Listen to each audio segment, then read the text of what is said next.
दोस्तों, आपकी और हमारी जो कहानियों का सिलसिला है लगातार चलता ही रहता है। मैं आपके बीच कुछ ना कुछ नई कहानी लेकर आती हूँ। लेकिन आज की कहानी जब मैं आपको सुना रही हूँ और जब मैंने इस कहानी के बारे में खुद पढ़ा और आप लोगों से जब शेयर करने जा रही हूँ, तो सच में एक अंदर से डर सा है कि कोई इंसान इतनी ज्यादा बर्बरता एक औरत के साथ कैसे कर सकता है। इस व्यक्ति ने तो निर्भया जो कांड हुआ था उसको भी फेल कर दिया। मतलब आप सुने तो इतना अंदर से अजीब सा डर लगता है कि एक व्यक्ति ऐसा कैसे कर सकता है। तो चलिए, हम आपका बिना टाइम लेंगे इस घटना को आपको जरूर शेयर करना चाहेंगे। लेकिन आपसे अनुरोध है कि अगर वीडियो पसंद आए तो इसको शेयर जरूर कीजिएगा ज्यादा से ज्यादा, ताकि और लोग भी इस घटना के बारे में जान सकें। तो नमस्कार दोस्तों, जैसा कि आप जानते हो कि मेरा नाम है नेहा और मैं अपने चैनल में आप सभी का स्वागत करती हूँ। टॉप क्राइम न्यूज में आप सभी लोगों का दोस्तों स्वागत है और उम्मीद करती हूँ कि आप सभी लोग जो भी दर्शक हैं मेरे, सभी लोग बहुत अच्छे और अपने घर सुरक्षित। दोस्तों, आज की घटना जो मैं आपको सुनाने जा रही हूँ, ये घटना हमारे उत्तर प्रदेश के फतेहपुर की है। फतेहपुर में एक तहसील से एक छोटा सा गांव लगता था, जिसमें एक व्यक्ति रहते थे, इंद्रसेन। इंद्रसेन के परिवार में उनकी पत्नी नीतू और 6 बच्चे थे। सब कुल मिला के एक हंसता खेलता परिवार था। अब परिवार चाहे गरीब हो चाहे कुछ भी हो, इंसान अपनी खुशियों से जीता। 30 जुलाई 2025 को नीतू जो है, सोमवार का दिन था। 30 जुलाई, 30 जुलाई को ही था। तो क्या होता है कि जो नीतू है, 28 जुलाई, सॉरी, 28 जुलाई 2025 का दिन था। नीतू शाम के 4 बजे अपने मतलब सब्जी लाने के लिए पास की मार्केट में उसे जाना था। जैसे वो घर से अपने निकलने के लिए कदम बढ़ाती है कि उसकी नजर उसके भतीजे पर पड़ती है, जिसका नाम होता है शर्मीस। वो भी बाजार से सब्जी लेने जा रहा था।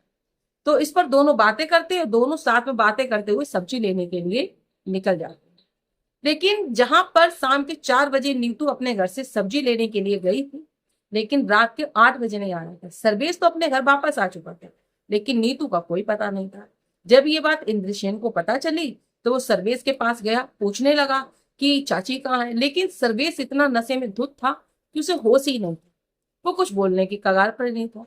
फिर दोस्तों क्या होता है कि ये जो पति थे इंद्रसेन, आसपास के लोगों से पूछताछ करते रहे, ढूंढते रहे, पूरी रात खंगालते रहे, लेकिन उनकी पत्नी का कोई नहीं पता चला। लेकिन सुबह जैसे ही हुई अगले दिन, एक व्यक्ति ने खबर दी कि नीतू की बॉडी को झाड़ियों में देखा गया है। खेतों में झाड़ी वगैरह होती, वहां पर देखा गया। लेकिन जो लोगों ने देखा उनकी रूह कांप गई।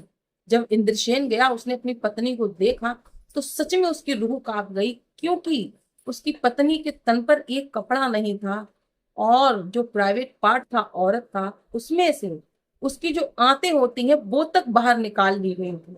सोचिए एक औरत के साथ कितनी बर्बरता बरती है।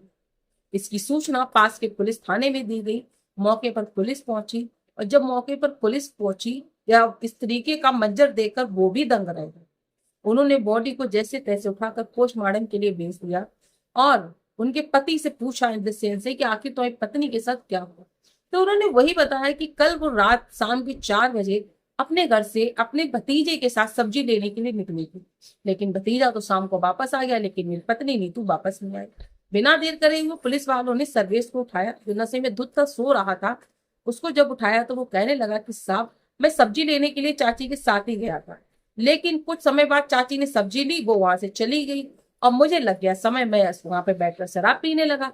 जब मैं घर आया मुझे लगा कि चाची आ चुकी होंगी, लेकिन काफी रात बीत चुकी थी और चाची का कोई भी पता नहीं था। उसके बाद दोस्तों जब पुलिस वालों ने सर्वेश की बात सुनी तो उन्हें थोड़ी देर यकीन हुआ, लेकिन जब उनकी नजर उसकी शर्ट पर गई तो उन्हें विश्वास हुआ कि कातिल यही है, क्योंकि सर्वेश की शर्ट पर खून के निशान थे जिसे धोया गया था, लेकिन वो धुले नहीं थे। फिर दोस्तों क्या होता है कि ये जो सर्वेश थे, इसको पकड़कर थाने ले जाते हैं और इससे पूछते हैं कि आखिर तुमने अपनी चाची के साथ ऐसा क्यों किया। तो आप सुनेंगे तो आप विश्वास नहीं कर पाएंगे। दरअसल सर्वेश ने बताया कि शाम के समय जब वो अपनी चाची के साथ सब्जी लेने गया था, तो उसकी चाची भी शराबी बहुत बड़ी थी, यानी वो भी शराब पीने का शौक रखती थी। उसने अपनी चाची को ऑफर दिया शराब का, यानी शराब पीने का। उसके बाद क्या होता है कि ये दोनों शराब लेते हैं और फिर झाड़ियों में जाकर बैठकर पीते हैं। सर्वेश ने शराब कम पी थी, लेकिन चाची को इतनी पिला दी थी कि वो सही से चल भी नहीं सकती। फिर उसके एक सूट के थप्पड़ मारा, जिसकी वजह से वो औरत जमीन पे गिर गई और उसके साथ उसने दुष्कर्म किया। दुष्कर्म करने के बाद यहाँ तक जब उसका मन नहीं भरा तो उसके प्राइवेट पार्ट में उसने हाथ डालकर उसकी अतड़ियां तक बाहर निकाल ली। अब पुलिस वालों ने पूछा कि तुमने इतनी बर्बरता क्यों दिखाई? तो पहले तो उसने दुष्कर्म करने से साफ इनकार कर दिया था, लेकिन पोस्टमार्टम की रिपोर्ट में क्लियर हो चुका था कि पहले उस महिला के साथ दुष्कर्म किया गया था, बाद में उसके साथ ये बर्बरता बरती। लेकिन ये सब आखिर सर्वेश ने क्यों किया? दरअसल सर्वेश ने बताया कि आज से करीबन 2 महीने पहले उसके पिता की मृत्यु हुई, और जो मृत्यु हुई थी वो हुई थी शराब पीने के कारण।